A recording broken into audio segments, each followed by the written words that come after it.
I just can't, like, anytime there's like a screaming, come on in practice, I'm like, tell me you're an amateur without telling me you're an amateur. It's just like, come on for what? Like, I played with somebody actually was like, come on, right now, let's do this. I'm like, do what? Like, win this game? Like, and I actually tanked the rest of the game. I just think trying to win in practice and say, Wait, come this on was your teammate? Your teammate said, come on to you, and then you tanked? You guys, I have beaten like Ben Johns in a game before at practice. Do I think I can go beat Ben Johns in the tournament? No, history's against me, you know? So it's just kind of like the screaming, come on in practice is just, that's what it sends me like every time. I'm like, oh my gosh, I can't come back from this.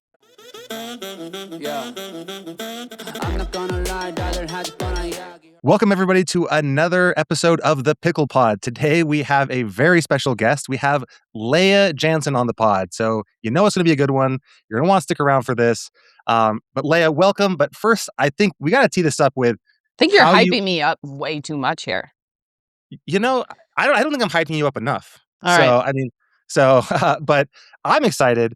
And Lea, do you want to tell the viewers what prompted us to get you on the pod, the Newport experience, or do you want me to jump in and share? Yeah, no, it's so funny because I realize like how my brain works is just like so much more psychotic than even Kate Fahey's, because she was like, how did you concentrate after like what was going on with Nico and how did you concentrate? I'm like, that actually like helped me. Like, I don't know what it was, but like after that, I found another surge of focus. But yeah, so during the Kate match, I think both of us, like obviously both of us got overruled in the match, but in the back of our minds, like there were a few calls where I know that Kate played, and there was a particular one on the sideline at a 4-4 point that afterwards everyone was like, it was out. And I'm like, I've already gotten overruled once. Like, I can't get overruled again. And you're trying to make these decisions in like, boom, split second. And like, even that call that Kate got overruled on, didn't get overruled on 10-10, that people were like, oh, like you should have challenged that. I'm like, I saw the ball and I wasn't even confident in the ruling to go challenge it. And to be honest, the ball that Kate got overruled on match point, I wouldn't have even challenged that. Like if I had, like, I was just like, well, oh, F it. So yeah, I felt like during that, I was just like, we were both so worried about getting fined that I was just like, this, like, what is going on with this Karen Rules Committee? Like, what? Because Zane, I didn't even know there was a players board. I didn't even know. I still don't know who is on it, who all the Karens are. And then I think we should rebrand. I do. And then I think what really upset me is I was told by somebody that players were looking to disqualify me for my paddle toss. I'm not even going to call it a throw, for my paddle toss in Mesa. I'm like, why are we hopping in a group chat trying to get other players disqualified? Like, is that the whole point of this committee? So yeah, that's why we're here. In long answer. Yeah, and it was fair enough. I will say that the experience was awesome and a little bit scary. And so basically, like to set up exactly what happened. So Lea outlined kind of like the rules and the reason why she kind of exploded. But I'm sitting in like the front row of championship court on the baseline where Lea's playing, and I'm on my phone. Right? I'm watching the match, but I'm also like trying to figure out how I'm supposed to be recording, because apparently I'm media, right? So I'm like figuring out what I'm doing. I'm on the phone, and then all of a sudden I just hear, "Hey Nico, tell your fucking friend Zane that he is an idiot. His rules committee is stupid, and just because he never wins a single match ever and should be out of the tour completely doesn't mean he has to make up rules for us. Tell him to go himself." Basically like that. I don't know if I might be paraphrasing, but it was something to honestly, that. It was like a blackout for me. I could have said all of that. I have no idea. You could be making some of it up too. I don't think so, because I immediately got on my phone and I did like a voice memo to Zane. I was like, Zane, I gotta remember everything. No, it was a video, dude. A video, man. You should have seen Nico. Nico in this video looked like a dog that got into the garbage while his parents were gone, and his tail was between his legs, and he was like shaking. He was everyone who sits front row of my matches, I'm sorry, like your ass, like I don't know, like you never know what you're gonna get, especially when I'm going on the turn down 6-4. You just never know what's gonna go. Leia's the front rows need to have like a splash zone warning, like when you go to SeaWorld with the orcas, like you will receive friendly or unfriendly fire from Lea. And so the whole crowd behind me is just like staring like the best way to describe it is like a couple is in a fight, like mommy and daddy are fighting and they don't know what to do. And they're just like, what is happening right now? Like, what is it? Who is this guy just getting all this hate? And then the funny thing is I got like 3 different people sending me like clips. And the funny thing is on the stream, you can't see who you're talking to, but literally for like a solid 17 seconds, you're just like yelling like this. And then eventually you walk I off. haven't watched the match back. You just walk off and you do one of these like an umpire, like out of here. And that's about Zane getting out of pickleball, which was fantastic. So okay, so that leads to my first question though. Like, why are the players making the rules? Like, to me, that's like the Stanford prison experiment. I'm like, what? Like, Yeah. I like Yeah. why I like how, so first of all, like, how did this board even come about too? Yeah. So where do you want to start with where the Well, board came about? I guess or go with how the board came about, and then like, yeah, like, I mean, then what the mission of the board is, and what like what you guys are looking to accomplish on the board. Yeah, so obviously this is in reference to the Pro Player Council or whatever the hell we're called, different from the UPA Player Committee, which is a pain in the ass of a name and still confuses just about every single. What's the UPA Player Committee? That's the thing that you email to get approval for events and stuff like that, right? That's not us, which is it's just very, very bad. So who's on the convention. player committee?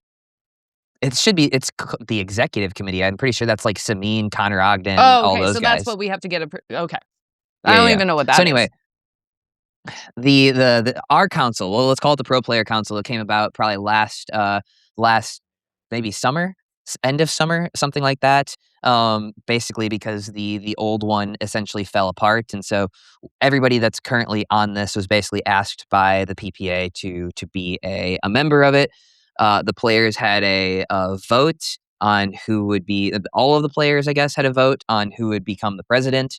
All of the players, Yeah, like Ava Ignatowicz and everybody, all the signed players had a vote. all the I players, missed even this Ava vote. Ignatowicz. Like, Yeah, I feel like so I'm it bad went with out this to Teamworks everybody. app.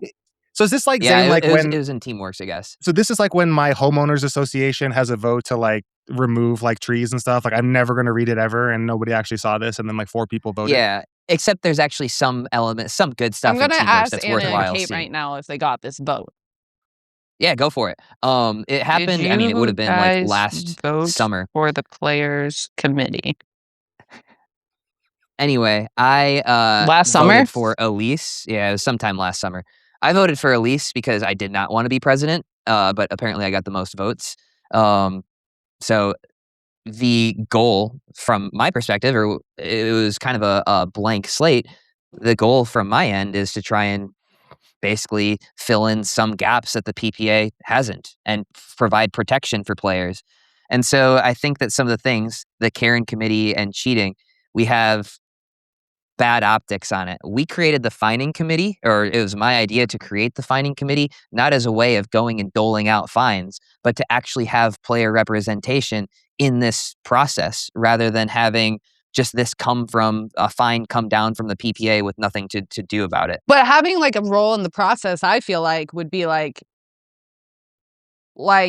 for mine, like notifying me and being like, hey, so this is going on. Would you like to write your response to it? Like, I feel like there's not like a whole lot of transparency with what's going on, which I think is my main concern of it. I don't even know, like, well, yeah, and like I just asked, Kate immediately responded, and she said like no one, like, she said she didn't vote for it either and didn't know about it. Like, feel like that shouldn't really like just get skated over. Not that like I'm not saying like anybody shouldn't be on the board or doing the board. I'm just like, well, how is this board formed? What? Yeah, I feel like just Teamworks in general isn't a phenomenal way of like giving messages to the important messages to people, right? No, and I mean, yeah, and so like even if it was handpicked, that's fine. But like, let's just say it was handpicked, you know. And so like, who is all on the board too? And like, when are these rules in effect, and when aren't these rules in effect? Mm-hmm. So if we go to the cheating rules, that's another thing that like basically we created because I think that this is would be a policy or is a policy that's very popular among players because we see how frequently egregious cheats go unpunished on side courts. Right? I know you that like Lea, you and I have played so many different like very close matches, and I still say that you are a very fair player against everybody but Salome. Like Well, also, when the rules of here's the thing. engagement change. Here's the thing. Like, and it's just like I said about that Kate call at 10:10.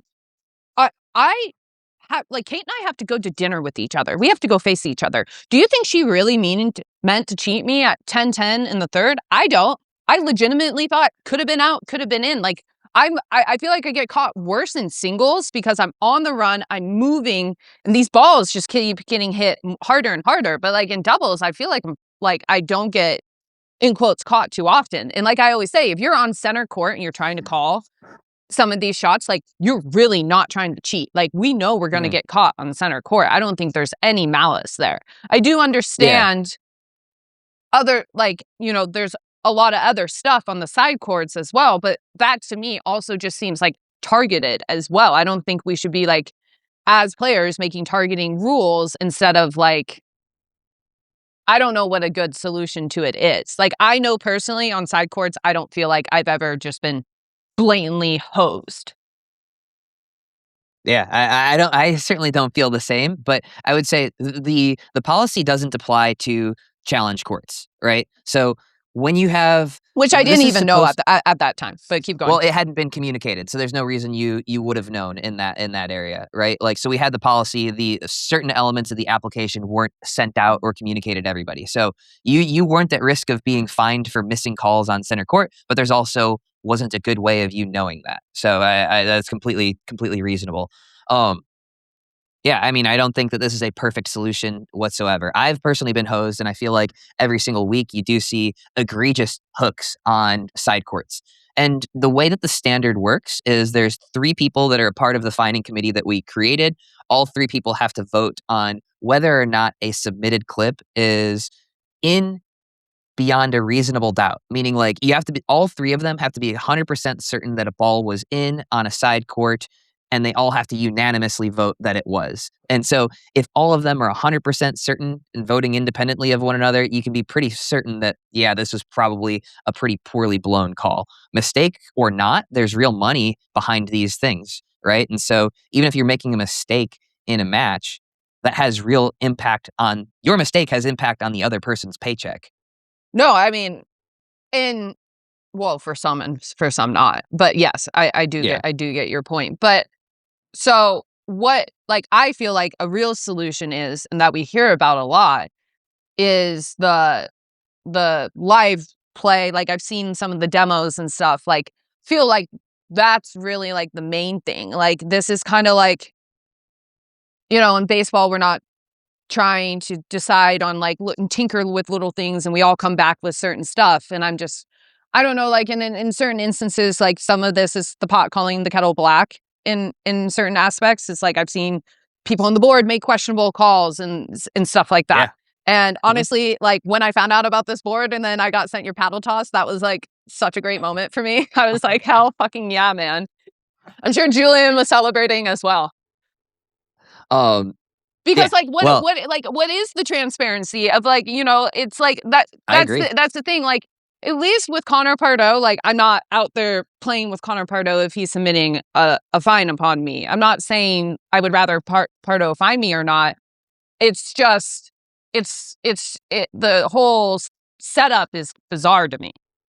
Yeah, well, if there are people who are actively lobbying for this, they're not supposed to. So we're not actually, at least the finding committee, takes stuff as it is brought to them. There's not supposed to be any element of that person's got to get fined, this person's got to get fined, this person blew a call. No, it's reactive. It is not proactive. And if there are members that are doing something or other like that, they're out of line. Okay, so do you kind of see my like weirdness with, like, for instance, Brooke Buckner writing the rule that if a paddle leaves the facility, you should be disqualified. First of all, Mhm. I like Brooke Buckner, but why is she writing rules for me? Like, I don't even like it when I got told stuff growing up. I Like if there's going to be some rules, I would like some say in them. And then secondly, then Pablo Tejas, her partner, throws a paddle and it leaves the facility and the match continues. It's like that's where I'm just like, okay, this is kind of just like what are the biases? What are the checks and balances here? How is this any different than like, I mean, I feel like my sixth grade president and vice president who like they had more checks and balances going on. Like I don't know. The players making the rules without us having any input or anything like that. It just doesn't seem like all of us working together. Then this just kind of seems like I said, the Stanford prison experiment. It's not supposed to be no input. It's not supposed to be no input. I mean, cheating thing came from people complaining about cheating frequently. The paddle throw thing came from people saying that throwing paddles and endangering people, and that's what the rule is about, is whether or not a fan or anybody else is actually endangered, not whether you throw a paddle. We don't care whether a paddle is thrown. Or, I mean, I shouldn't say we don't care. The rule is written as such that if you endanger somebody, it's very different than if you smack the paddle on your head or something like that. First of all, mine was not endangering anybody. That was Tina Pisnick and Kate Fahey over there. And it wasn't even like hard. I missed an overhead, being upset at myself, and just went like that. I mean, I've done some like I used it the next week. I used that same paddle in Newport. Not saying I should be fine or whatever, but the degree of it was, and then it being sent down, and then like fellow players wanting to disqualify me from the tournament. I'm like, okay, this is actually the Karen Rules Committee then. Like, what the heck? And then I'm hearing how players wanted Kate disqualified for her. I mean, that's kind of lame. Like, I don't think any player should have power over another player. If Connor Pardoe, who like has financial stake in this and is the commissioner, wants to talk about disqualifying me, okay. And these stipulations need to be laid out more. That's why I'm just like, player biases are real. Like, yeah, like, and absolutely. I don't trust a player bias any more than. And I truly believe that Connor Pardoe looks at this stuff from a black and white, how am I going to make money standpoint, which can be a bias. I get it. But it's if, 3 people on the committee don't like me and they want me disqualified, that's like, I mean, how are we preventing that? Yeah, so I would ask you what the outcomes were. You said that people wanted Kate Fahey disqualified for something. Did she get disqualified? No, but why? Or like, and then did you get disqualified? No, but why are we creating a board trying to get people disqualified? Did the board get anybody disqualified? But that's not answering my question. Why are we creating a board? Like, what gives those players more power, like, over other players to try and get people disqualified? Like, I've never heard of another professional sport doing that. Yeah, first off, the board, we can create rules, but we should have zero. If somebody had any influence over this, that is out of the purview of this board. We can create a rule with input from other players, but we should absolutely not be influencing the way that this happens. So that's out of line if that did happen. Well, I'm just saying, but like, how are we necessarily going to prevent that? Because to be honest, like a lot of, like the hall monitors who were my hall monitors in junior high wanted to catch me being late. Right. So I just don't like some of the people who like want to be on the finding committee. I'm like, well, if you want to be on the finding, I'm not saying they do. I just don't know how this election process happened, because I think I could go around and poll a lot of players and know a lot of them probably didn't vote it. I wouldn't want to be on this committee. I don't know how you guys have the time for this, but yeah. And I'm not saying that, but I just do think there needs to be like more open discussion. And like, the point is players having more power over other players. I'm just not understanding. I think we don't have power over players. I can't find anyone. Neither can I. Neither can anybody on the pro player committee. The finding committee can, right? The finding committee is Connor Ogden. That's Steve Deacon, who's an independent person of both the UPA and the players. And then there's Elise on the finding committee. So she's the only player representative there. Would you rather not have Elise there and only have the PPA doling out fines to you? No, I would rather be able to be notified of it, talk to Elise, and then be able to present my case to Ogden. Like, I think it should go individually of that. So I'm not saying I think that's I think that's accurate, actually. that's what I'm saying. I'm not saying like this needs to be dismantled and stuff. I'm saying if it's a players board, when these infractions happen upon people, players cannot just be making decisions upon other players. That's all I'm saying. Yeah.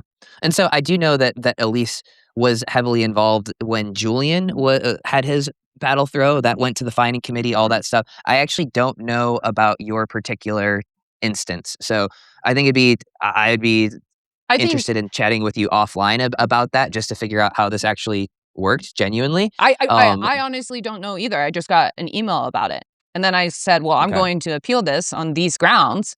And then like allegedly something else happened. Yeah. So like the whole process of it is not great. I also want your opinion on whether you think fines should be public. I personally do. I don't know whether that's whether players would like that or not. And you would. It's more transparency. Transparency. Yeah. So I'd be curious your perspective, because the way that I see my role is to do what the players want, not necessarily what I think is best. So my hesitance would be, would players be embarrassed by having that go out? And obviously, yes, I do think that transparency is key. I think transparency is great. That's the positive of what you're mentioning. I just actually don't know what more of the players would be in favor of. I think it can hold accountable and just set, like, you want a market rate, right? You just don't want, like, you know, and again, I go into other sports leagues. What they do is they put the fines out public, you know? It's a lot of these actions that happen are public crimes. So I think like the public fines, you should be able to like put out, and then it's more of like, okay, if Julian's getting fined this, and like people can kind of see the trend of what's going on. I didn't even know Julian got fined. Like that's what I mean. Like I all of this stuff, especially me, I feel like I just kind of live with my head in the sand, that then when it affects you, you're just like, what? Where did all this happen from? Yeah. So I think that's great feedback. I would be very curious to know whether players would want fines publicized or not, and I'll try and get whatever players generally feel done. You know, my personal opinion isn't what ends up being things that I try to do as the president. My personal opinion is 100% fines. Yeah, like let's make them transparent. First off, I think that that's good, but I didn't know whether or not that would be popular as a majority of players. Would a majority of players like that or not? So I think, and maybe I'm speaking for myself here, but I think part of this is like, so who's on this whole committee? Like I heard there's the pro player committee is me, Elise, Matt, Brooke, Roscoe, Catherine, Anna Leigh, Fed, and Augie. Okay, and then so that's mainly all of them. That's pretty much it. I believe that's all of them. I may be missing one or two. And what is what is your guys' scope? Like what are your guys' responsibilities per se? Basically, we advise the league on anything non-contract. And so basically players come to us with different issues that they want addressed, and we try our best to work with the league and get things done on behalf of the players. So is this, as one of the players, is this possible to get a more formal way of like us? Like, you know, I don't know how often you meet, but maybe once a quarter we have a group Zoom call where you guys can lead, but we can kind of give it just so there's like an open forum to all of this. And it's not like, oh, well, if you're, you know, like I'm just speaking for Anna Leigh and Catherine. Well, they're in their RVs a lot of the tournaments. Like I don't know them too well. I don't know how I can go speak to them about some of my issues about this. So I think, and especially with some of the newer players coming on tour, maybe some of the veterans who are leaving, like having more of an open forum to list off stuff would be my vote. I'm not saying, and then like people, then it's on them. If you're like me and you're like, geez, I didn't know about any of this, then it's on them. Or it's like, hey, this correspondence was sent out. Yeah, I think that's reasonable too. Look, we kind of inherited just about nothing in terms of structure for this. And I think that we've made attempts to basically differentiate from the way that people thought that they were contacting us, the UPA player committee. Like, there's confusion all around, and I think that we need a better way of communicating with players. And in the meantime, if anybody has anything, you can text any of the members of the board, and we'll try and work on something or another like that. But at the end of the day, we need better communication with the players on some of this stuff. We need to be able to talk to the players outside of just teamwork's messages going out. Yeah. I just think the whole thing, like, I mean, like I say, like I asked, like you say, like, and I totally get it. I'm sure there was no structure, but as someone who like has, like, I'm sure you know, like businesses that are run without structure are always just kind of running amok. So like, I think we need to have some structure before we're like somewhat putting out some rules, and then someone breaks those rules, but like they don't, like, because if I'm looking at that situation and I'm like, well, someone's paddle left the facility and no one got disqualified, that looks like a bias to me from the outside view, right? Like, oh, well, they're on the board, they wrote the rule, but they're not getting disqualified. And I'm not saying they should get disqualified. I am not saying like this, that, or the other thing. All I'm saying is we need to have more rules. If I were making the rules, like if me, Kate Fahey, and Federico Staxrud were on the board, that'd be a sick-ass board. Yeah, what would Kate, Lea, and Fed do differently? I'd be curious to know why you think. I just think like killing any type of, and I'm not, and Zane, I know you like think being on the edge is good. So I just think trying to kill any type of person. I'm not saying the cheating is good. I'm not saying any of that. I just think that's more on like, how are we realistically going to get 4 courts of automatic? Because the game's getting so fast. Like, it just is. It's tough. But I understand that tennis didn't do that for a while either. Yeah, I mean, like, I would definitely, like, I would open it up and then give suggestions and then have leadership decide on the rules. Like, I just, the whole premise of, like, that would be like my high school president making the rules of the high school and, like, trying to get me suspended. And obviously I'm being sarcastic here, but I just don't think that's a good protocol. Well, leadership does discuss, like, and at the end of the day, they decide whether or not they're going to listen to us on these different things or not. So we just make suggestions based on what we hear from the players, and they say yes or no on those different things. Yeah, and again, with paddles, you know my personal opinion on paddles. I've got a paddle slams of the week segment. I think it's fucking hilarious, right? Like, I think it's genuinely entertaining. Your paddle slam was good. Like, thank you. That was the only interesting part of that match. But I was just like, oh no, Zane, that's very disappointing. Just felt like Angela from The Office on it. So again, the rule that was sent out on Teamworks is only if something potentially endangers another person. Essentially, I don't think endangering anyone. My goodness. So leaves the facility means into the stands. Like, I'm sorry, just clarify. Like just leaving the court. Leave the court. Which I get. But like, no, it can leave the court. It just can't reasonably endanger somebody. Okay. Tina Pisnick and Kate Fahey were not afraid of my baby toss that landed in front of the fence. No one even flinched. I used it the next week. It's just like, I understand I shouldn't have like tossed it, but like, geez, that's, I mean, come on. Like, it just seems a little bit ridiculous. I would have learned my lesson with a slap on the wrist. And like, even if you want to like, but like the process of it and how it went down, and then finding out there's even like a players committee of it or anything like that. I'm just like, okay, well, fun stuff.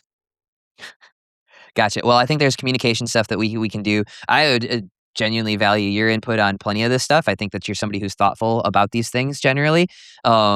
There's not attempts to be secretive or anything, at least from me. It's just simply what I mentioned. There's no structure. There's no rules surrounding this. Yes, it would be great to make some of this, but none of us are paid to do this. We're trying to make the most of it in the limited amount of time that we do spend on it. Yeah, that's what I mean. Like, one of my first questions was like, how does anyone even have time for this? Like, I have time for 2 group chats in my life, and that's like one from my high school friends and one from Kate and Anna, and like even those get like behind on me, and those are interesting, those are funny, and I'm just like, how does anyone even like, I'm like, you know, I've heard Roscoe say, oh yeah, that's going down in our like players council group chat. I'm like, shut up with this.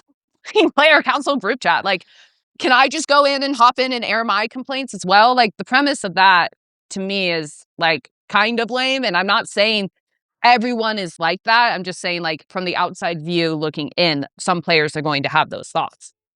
Yeah, and like, look, here's the thing. I would be lying if I said there wasn't like conversation and like, oh, this person should be fined, that or the other. I think I agree with you. That's ridiculous. That's not what we're there to do. We're not there to go punish players. We're a body that's here to protect and like serve the players. So I think just better communication around that will be good. And I think like even just the way that we talked about a bunch of these things, I get the sense that you have at least a slightly better understanding of what we're doing, as well as some of the holes in what we're doing too. And Well, I eager also to- think some people participate on this, and then like some people are just like figureheads. Like, no way Anna Leigh Waters like has any time for this. Maybe she does. Maybe she's Superwoman, but like, that's crazy if she does. And I yeah, think she contributes. I think she's a good person to be on it. Like, she is like the person of our sport, and I think she's Yes. smart.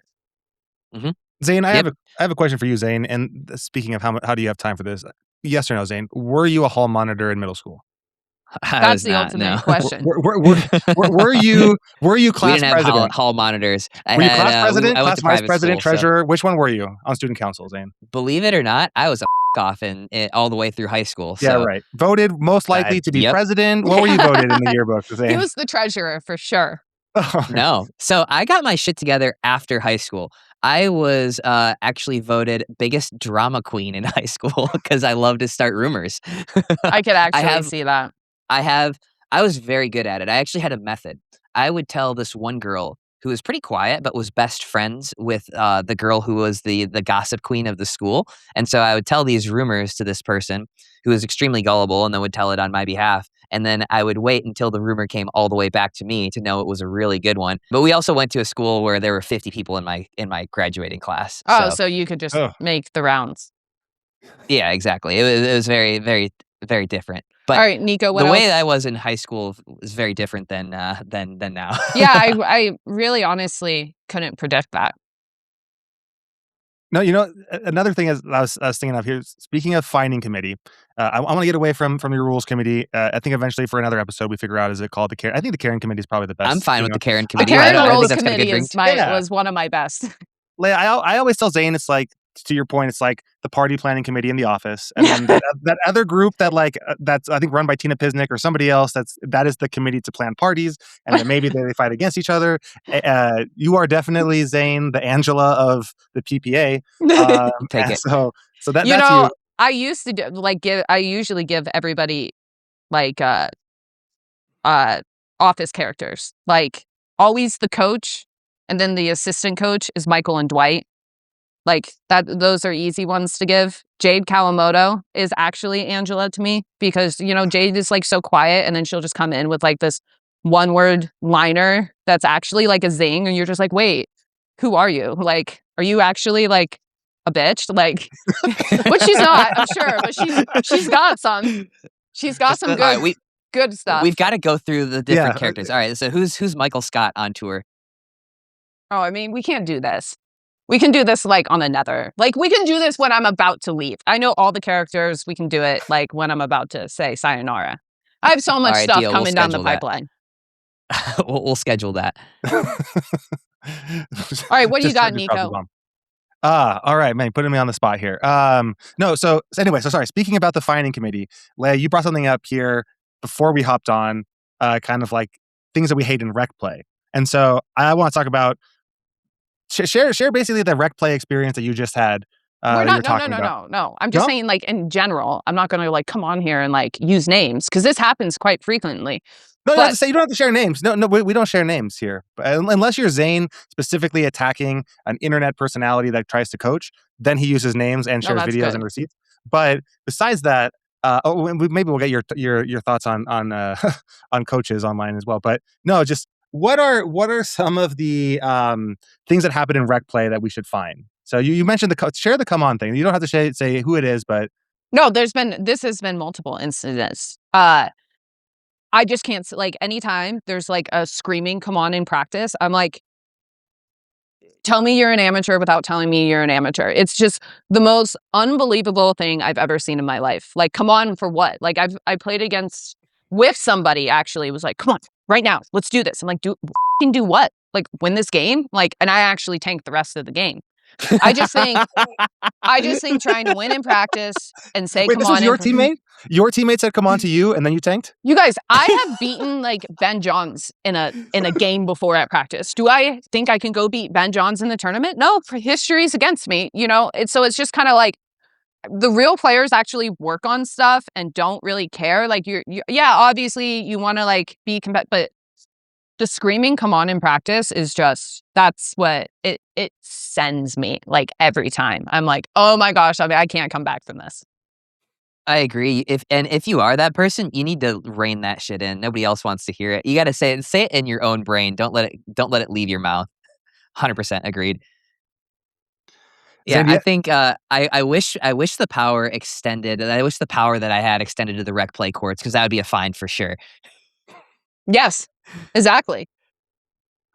Oh yeah, there's a ton of things in rec. They're escaping me off the top of my head, but my goodness. Zane, you also got to. I think you honestly need to do a paddle toss video specific. I mean, I think you talked about it on our last pod, but it's dangerous in rec too. I think it's 10 times more dangerous in rec than it is in pro. People that toss paddles, because they toss them at the net, which is Really? insane. Yeah, that's bad form. That's just stupid. Because then it turns into a frisbee, and then it goes like right for the person's head. It's nuts. We saw there's like a viral clip of somebody that chucked their paddle from one court, boomeranged all the other court, and hit this chick like right in the shoulder, right here. I don't know if either of you saw that, but oh, I did see that. See, the biggest key is you either need to throw down or throw straight up. Because if you throw straight up, yes, it's going to come down at some point, but it comes down like those little helicopter things, right? It comes down like this, and it's very slow, and it's not going to hurt anybody nearly as much as if you throw it on an even level. I do have to say, Zane, if you would have smashed your paddle like that on Minnesota courts, because they're so spongy. Oh, 100%. It would have gone to the moon. Yeah, and that one, like, I defended DJ Young when he chucked his. I'm like, dude, like, no one knew the courts, like, you don't know those courts are gonna, like, bounce so high. Obviously, shouldn't be chucking your paddle, yeah. But that would have been, like, a safe throw, but it just got chucked because of how bouncy the courts were. Mm-hmm. Yeah. All right, Nico, what else you got for us? Lea's got like 10 more minutes before she's going to bounce on us. All right, I got literally. Nobody wants to hang out with us for a full hour. Exactly. All right, so Lea, we have this section in each pod called Pickleball Court, where we bring something up to the group, kind of like a "Am I the asshole?" situation here, and like Zane's pretty much always bringing up stuff that he has, and so I thought this was specifically good for you because it has to do with dealing with trolls. So Zane, why don't you go ahead and share that the comment that you left? I forget who it was either a podcast listener or somebody that was on your YouTube. Somebody called me. I think I said I had a thumbnail for one of my videos. It was like, and it was like, did Anna Bright choke? And in the video, I was like, I don't actually think so. She missed a third shot at a bad time, but that doesn't necessarily, like, that happens. You did some clickbait. Yeah. Obviously, like a clickbait thumbnail, whatever. And then somebody was like, that is so sexist. I'm unsubscribing from the channel, blah, blah, blah, blah, blah. And I was like, all right, that's crazy. But I just said, like, thanks for unsubscribing. The collective IQ of my YouTube subscribers just went up by a couple points. Goodbye. Or something like that. I'm like, you didn't even like, okay, yeah, maybe the first off, saying somebody choked isn't sexist. And then second, in the video, I was like, I don't really think she choked. She happened to miss a third shot at a bad time, a very bad time, but like that happens. That's pickleball. Mm-hmm. So anyway, I went off on him a little bit. I felt like I was in my Lea Jansen era on that one. And yeah, you can't ever beat them, but that's a pretty good one. Because calling someone stupid is just so good. They're like, well, it's just easy. Well, how are you supposed to have an answer to someone basically calling you like ignorant, you know? That's a good one. It's one of those guys. Yeah, if they had a response, I was just going to call him Hitler next, and then that would really be over. Jesus. Okay. That's how you end any debate on the internet. Zane, the escalation path is stupid and then Hitler? It's how you get to the end of any natural internet argument. It is actually like a real theory that any argument over time on the internet ends up devolving into somebody else calling somebody, him. Okay. The answer is Google it. I probably won't. Yeah. You probably shouldn't. I'm never on social media nowadays, and it's just like for the better. Like everyone's like, you just It's gotta let it go. I'm like, no, they just gotta know. They just have to know. every once in a while you do have to get in there and dunk on somebody just to stay human. Well, there's also like levels of it. Like obviously, like Instagram, you'll get some comments, but only really here and there. Facebook's a little bit worse, and then obviously Twitter is just like, although the hate, like everyone's like, why do you always leave Twitter? I'm like, because the heyday's done. Like I'm the only one bringing the noise. Everyone else is like, here's my take. This person's going to be number one. I'm like, no one is on here anymore, like really giving it to anybody. Like Zane, you were on in 2023. Twitter was different then. Yeah, those days were fun. Like, but I can't be the only one like being like off the wall. And then Anna Bright's out there just like, oh my gosh, look at my new paddle, guys. Like, I feel like Anna's always on there, like building her self promotion and like having good fan interactions. I'm like, well, this, I can't really do this anymore. Yeah, but people loved you on Twitter because of your bad fan interactions where you just dunked on people. I know, right? but like no one else was like really chiming in. It was just kind of like boring after a while. All right, well, if you get back on Twitter, you got you, me, Anna Bright, and now you got Zoe Weil, who is freaking hilarious. She's filled that void a little bit. She's got a very dry sense of humor. I haven't seen her on Twitter, obviously, but I know her in person. She's very smart and has a very dry sense of humor. Yeah, she's hilarious. All right, Nico, you got anything else for us before we let Lea go? I did have one question. So we were speaking of Twitter trolls and people. Lea, I asked people for questions for you, and there's a couple of questions that we have from the audience that you can go ahead and give an honest response or tell them to whatever. The first question, and so this is what happens, and this is probably why you're not on Twitter. The first question literally was, Lea, can you bring your happy-go-lucky attitude from the broadcast booth (parentheses amazing) to the court? Yeah. Why don't you guys go tell Ben Johns that, who seems to smile a fucking lot out there? It's just like so annoying. Perfect. Yeah. Great point. Exactly. All right. That's great. The other question was, when are you going to team up with Salome? Oh, that's like the ultimate one. I'm like, they're like, hey, Salome. I'm like, yeah. Like, she doesn't care about me. I don't care about her. Yeah. There we go. Nobody thinks about each other. And the other question that we have, we probably don't have time to get into this, but I thought it was interesting. John Cross, who is persistent, messaged me and DM Zane, and he says, does anybody besides Tanya Harding have a realistic strategy to beat Anna Leigh Waters in singles? Actually, yes. After my last two demolitions of her, like obviously there's executing the strategy. I think Anna Leigh, I've said this for a while, she's been years ahead of us in physicality. Like she's had a good trainer since she was 12. Like Leigh knows what she's doing, training her the right way. She has a footwork coach. Like she started doing all those things before us, and now she's becoming a full-grown woman. So her power and her agility are increasing every year. I mean, she was kicking our ass when she was not even a full-grown woman yet. So, but there is a strategy to it if you can execute it. The part that I always say about Anna Leigh is, and actually, like, I've been watching a ton of film on her. I just kind of like pieced this together. But the thing about Anna Leigh is, it's like you can have a strategy, but Anna Leigh can take that strategy and rip it from your hands like within the first couple shots, and you're just like, I've never played against a ball that's so penetrating. She hits so much spin, so heavy. She takes so much of your time away. I mean, I think Jeannie Bouchard is a great ball striker, obviously, but like to be on the court with Anna Leigh, who's striking the ball so well, sometimes it's pretty demoralizing. That's the only way I know how to describe it.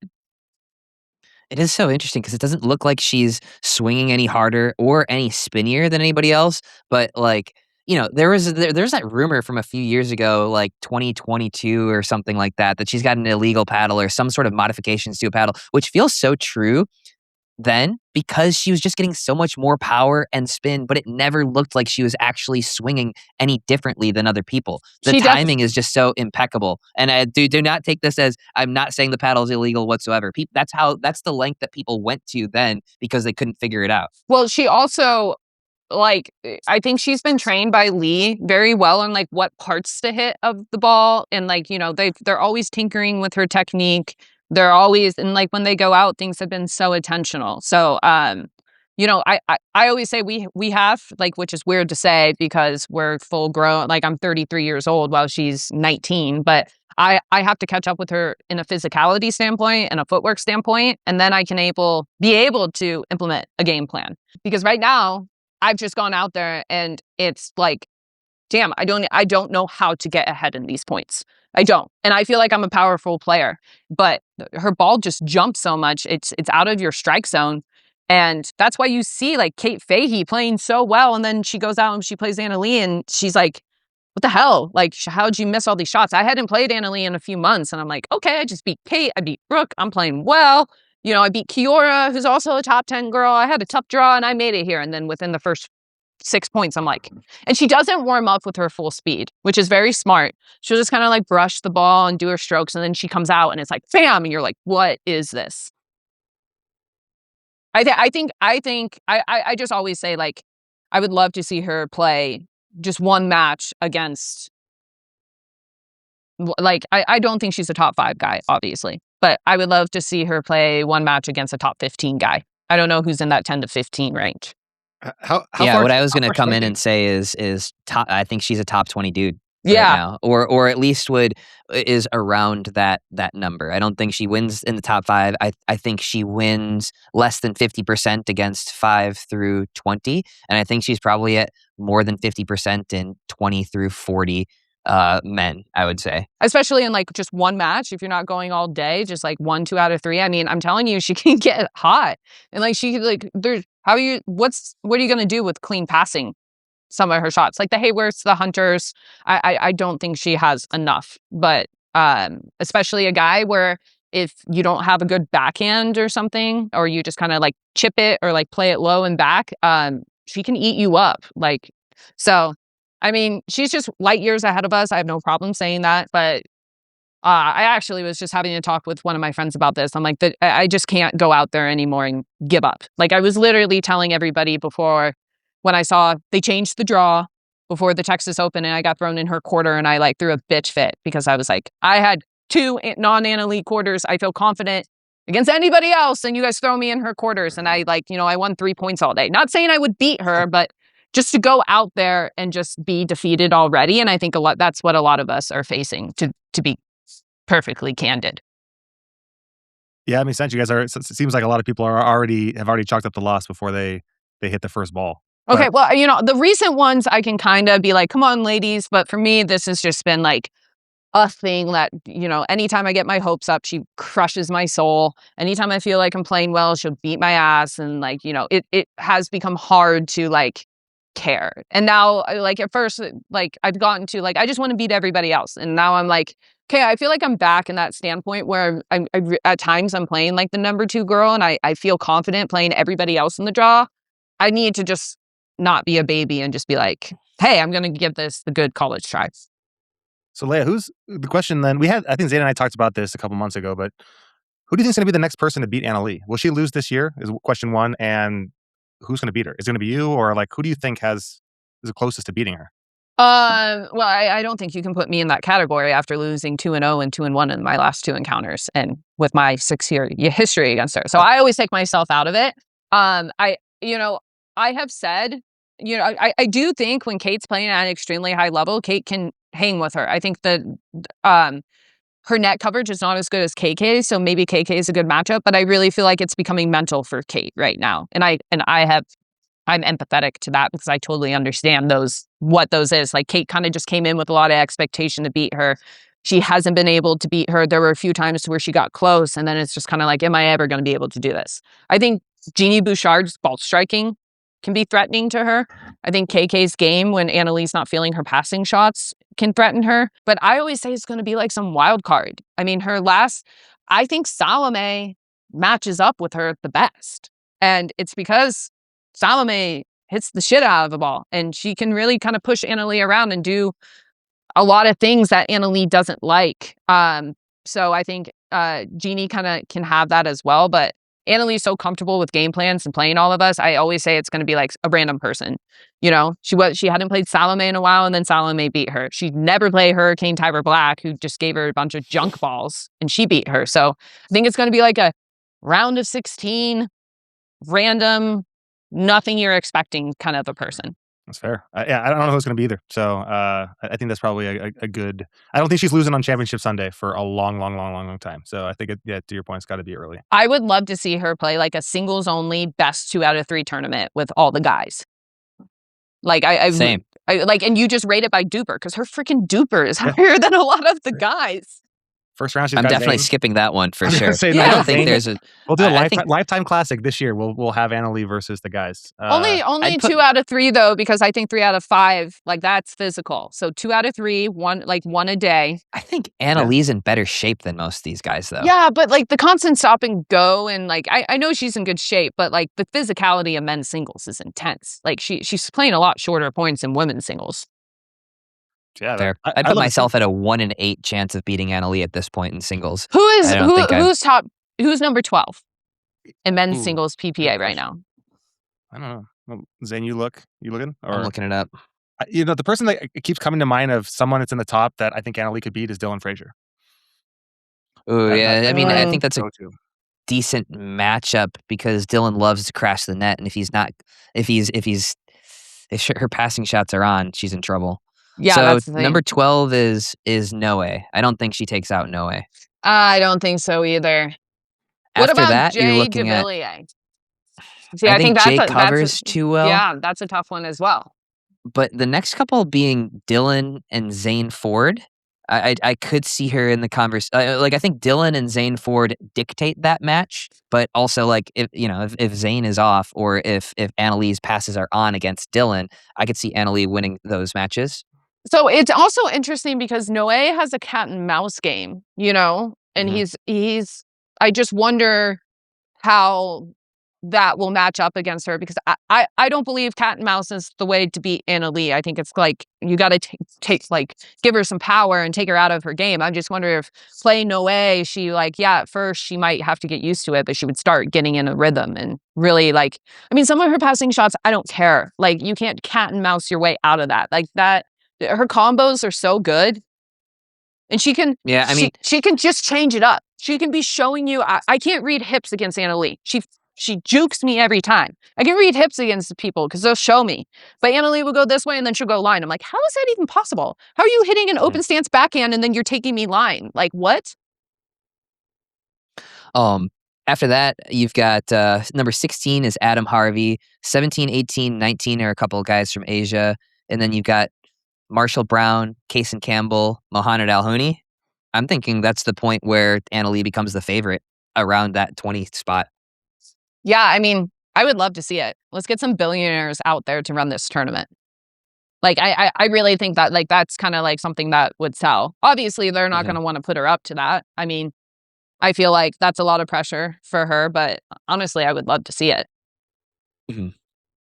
And it doesn't show on screen either. That's the worst part. People are like, well, here's the way to do it. I'm like, until you've experienced her ball, do not talk to me. I don't want to hear it. Yeah. There's no real understanding that's for sure. And it always looks much slower on a stream too. But yeah, that's why you can't take anything too seriously from social media. That's for sure. All right, Lea, we want to be respectful of your time. I'm going to follow up with you offline on a couple of these things as well, because I think you made some good points. But appreciate you coming on, as always. I thought this was a great conversation. All right, sounds good. Thanks, guys. So 2 weeks ago, I played my first PPA tournament in 2 years, PPA Newport. I played singles, I played mixed, I played men's doubles a ton. And for the first time, I used supplementation to help me out. And I felt like I was getting kind of an unfair advantage.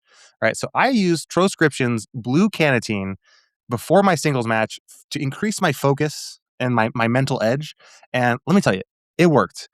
I had no business being in a 5-0 singles bracket, and I ended up with a pickle my first game. Yeah, I pickled them. Yeah, believe it or not, right? And yes, my mouth was entirely blue and I went full Smurf, which is totally okay. Honestly, I think it strikes fear in the eyes of my opponents. But after 5 to 10 minutes of trying the blue canatine, I was locked in, and I am never locked in for singles because I usually just wanted to get on the first train home. All right. I was locked in, had the energy I needed. I felt like my passing shots were better. Everything was better. I was moving my feet. Believe it or not, it was fantastic. And then the next day, I tried their calm version, right? Because I was like, all right, I'm getting a little bit nervous. And that happens a lot of times when I play pickleball. I get a little bit like jittery, a little bit nervous of what's going to happen in a tournament. I play like half a DUPR point below. And so I took their calm. This one's orange. And so, yeah, once again, full orange mouth, but full clarity in the head, which was fantastic. And so everything seemed to slow down for me when we were playing doubles, which really made me that much better, right? It helped me carry my teammate, helped me be positive, and it helped me with the dinks. I wasn't death gripping my paddle and shaking at the same time. So if you're looking to boost your focus, elevate your mood, get calm, any of this kind of support that I just mentioned, all you have to do is go to troscriptions.com/thedink. You can try blue canatine or the other offerings that they have. And if you use DINK at checkout, you get 10% off your first order. That's troscriptions.com/thedink. That was awesome. I thought that was solid. Leia made some like real genuine suggestions that I think would be good for the Pro Player Council. Yeah, I thought that was fun chatting with her.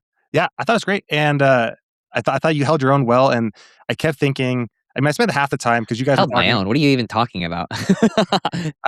You just dominated her in this debate. No, but what I kept thinking about is like what Zane was like in high school, and then I started thinking about. I feel like Leia might have bullied Zane in high school. I don't know if you ever had bullies, but the way middle school, I would have been bullied for sure. High school, I figured out how to just laugh it off. So I would have been. That's where I got my self-deprecating sense of humor.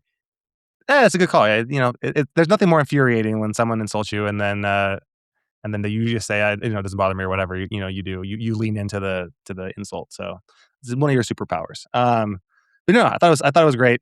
And I'm interested to see the Anna Leigh Waters takes on the boys tournament. If that ever, I don't think there's like it's not a win-win at all. It's lose-lose for Anna Leigh to enter into that tournament, but I guess unless she wins the entire thing and beats Chris Hayworth in the final, which isn't going to happen. Yeah, right. But I think that I was thinking, I wonder what the amount of money you would need to pay her to be willing to do one of those tournaments. But like to Leia's point, get one of these billionaires, say, hey, we'll give you, $1 million to go into a men's singles tournament. I think that'd be the most watched tournament in pickleball history. So. Yeah, I would guess it's probably $1 million price tag. So maybe we'll start a GoFundMe. I don't know. And now might be the perfect time. I heard that they are selling their RV to get a better bus. Or I don't know if it's a RV or bus. They're selling their bus for a better bus, which I didn't even think was possible. Yeah, that other bus was just such a shithole. I mean, I can't even say that with a straight face. That thing was freaking sick. It's insane. I was like, how much are you guys selling this for? I was like, maybe I'll buy it. It was like, oh, it's like 1.3 mil. I was like, oh, okay, right. That's definitely more than my house. But I think they're doubling up, $2-3 million bus, which I can't even wait to see. But yeah, if they need an extra, $1 million, go ahead and join this tournament, and we'll fund it with the Chaffetz, or if there's any left over from Gary V, make it happen. Yeah. All right. What else do we need to talk about this time? We've got my referee story, which we didn't talk about with Leia. What else do we have? We also have Shawn Wells coming on in a little bit as well. I interviewed him. So should I do my ref story? Yeah, I want to hear it, Zane. Tell us the ref story. All right. So this is an Am I the Asshole segment, or Pickleball Court, if you will, the PG version. So it was funny because you remember the a couple weeks ago when Fed was getting into it with the referee, and he was like, "You're just bad at your job. I'm just saying that you're bad at your job." Blah blah. And then, do you remember last week when Kate Fahey's match got, or Newport, when Kate's match got, delayed for like 20 minutes because she's, smacked the fence with her paddle. Anyway, so this was at a match in the fall of last year, and I get on the court. I'm playing Chris Hayworth. I'm gonna get smoked, and so we're warming up and we're waiting for a ref for a while, and the referee shows up and says to us, "All right, which one of you is Zane and which one of you is Chris?" And we kind of look at each other, and we're like, I'm Zane, he's Chris. I'm like, I don't mean to be an asshole about this part of things. But I'm like, if you don't, like, how do you not know who either me or Chris Hayworth is if you're a referee, right? Like, that feels pretty reasonable. Like, you can pretend, you can pretend, you can try and play it cool, whatever. But like, come on, you should probably know Zane and Chris Hayworth, right? Yeah, two of the biggest names in pro pickleball for sure. So anyway, we're playing, whatever. I'm losing.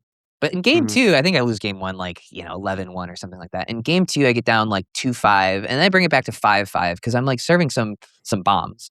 And I get the next one I hit at like normal, and she goes, fault, spin serve.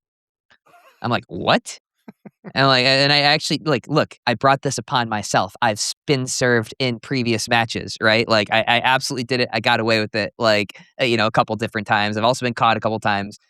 Never in any match that was anywhere close. It was either me getting killed and thought it was funny, or me throwing it in on a match with Onisha refereeing. That's just never gonna work, right? It's like I'm obviously gonna get caught.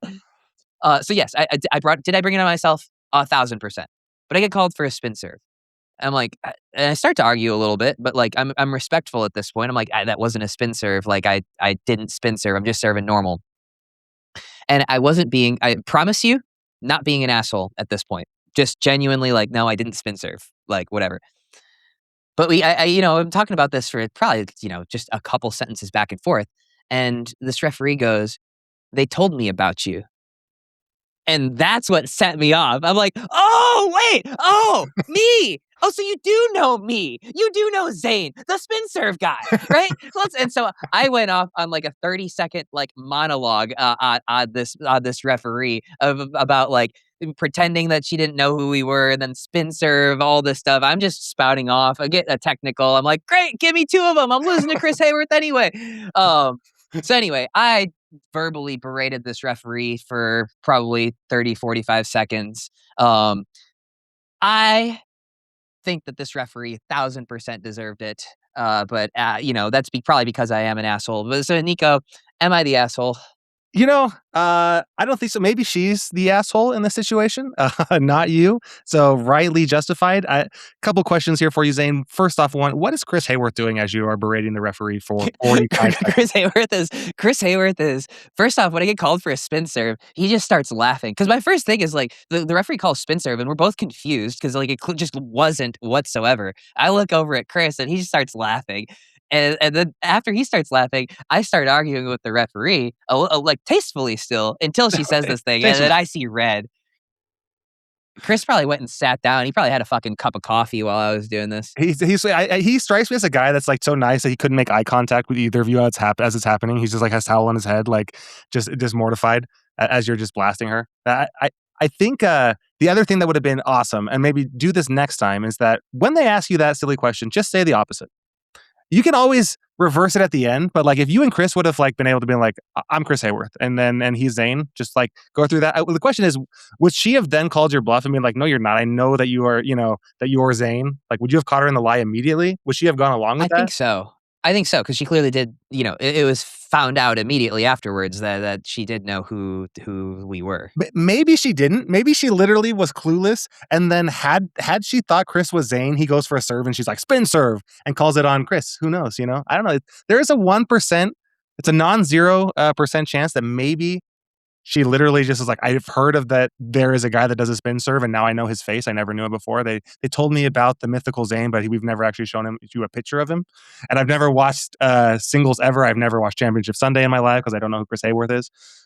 So yeah, I don't know. I think it's fine. I actually really enjoy when players give it back to the referees. Like I don't know. I think that like referees for the most part are pretty good people, doing a lot for Yeah, a little. I agree.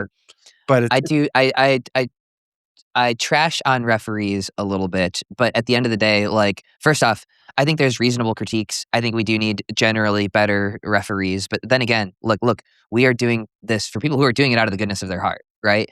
It's not their fault that they're not that good at it. Just like it's not some 3-5's fault that they're not a pro player. Like there are certain limitations. But at the end of the day, we are also playing professionally, and we need higher quality referees generally. So I trash on referees a little bit, but I do think that like I don't ever trash them for not being able to see a call or something like that. Like that's not really their fault. I will trash them for trying to get involved in matches, and there are a couple of referees that just want to be. They need a fucking paddle because they want to be involved in these matches, and that referee is one of them. They have main character energy. Zane, a Yeah. question for you is, if I dedicated my life to refereeing professional pickleball starting today, how soon do you think it would take me to get to championship court on a match on the PPA? I actually have no idea. I mean, like, if you're good at it, I don't think it takes all that long. Like, could I do it in 2 years? I don't see why not. I don't know. That's not my area of expertise. I would say, like, one of the biggest problems, at least with what the old USAP referees had going on, was they prefer your referee level over how actually good you are at calling foot faults and stuff like that. Mm. Like, as a player, I don't care how many certifications you have. Like, can you see? Okay, that's good. Can you hear? Okay, that's also good. Do you call foot faults? Even better. Let's put you are officially the best referee of all time. Like, let's put you on championship Sunday. But anyway, that's as a player. Yeah. Anyway, we had this debate previously one time on a PicklePod episode. It's like, if I'm arguing with a referee to a point on a rules question and I really don't believe them, I'm just going to call the head referee out anyway. So it doesn't matter how well the referee actually knows the rules, that, in my opinion. Obviously, there's degrees to that, but, for me as a player, it's far more important they can see, hear, call foot faults. Yeah, that's fair. I mean, sometimes I see rules which are they're definitely obviously rules that referees would know, but like the first time I saw a ball go through the side of the net, like those Selkirk nets that have like a big gaping hole on an ATP and go in, I was like, oh, wait, that's not allowed? Like, I didn't know. And even if the ref didn't know that, to your point, like Don Stanley could come in and be like, actually, that's not allowed, as long as you can see it. But, and, I don't think there's also any, like, I don't know if it's accountability or if there's any post-match, like, statistics on referees. Like, obviously, we are years and years away from that. But, like, in baseball, like, you get every blown call, every bad strike from a plate umpire after the game, which is insane. And what's crazy is, like, some of these umpires are, like, 99.6% accurate on balls and strikes, which is crazy. Yeah, that's pretty impressive. So those people have better eyes. They're a lot of them are like ex-lawyers because they are really good in like split second like decision making. And then we just have basically people that have spare time and are nice and are not looking for a paycheck or whatever, and like the food at the VIP booth or whatever. So it's about right.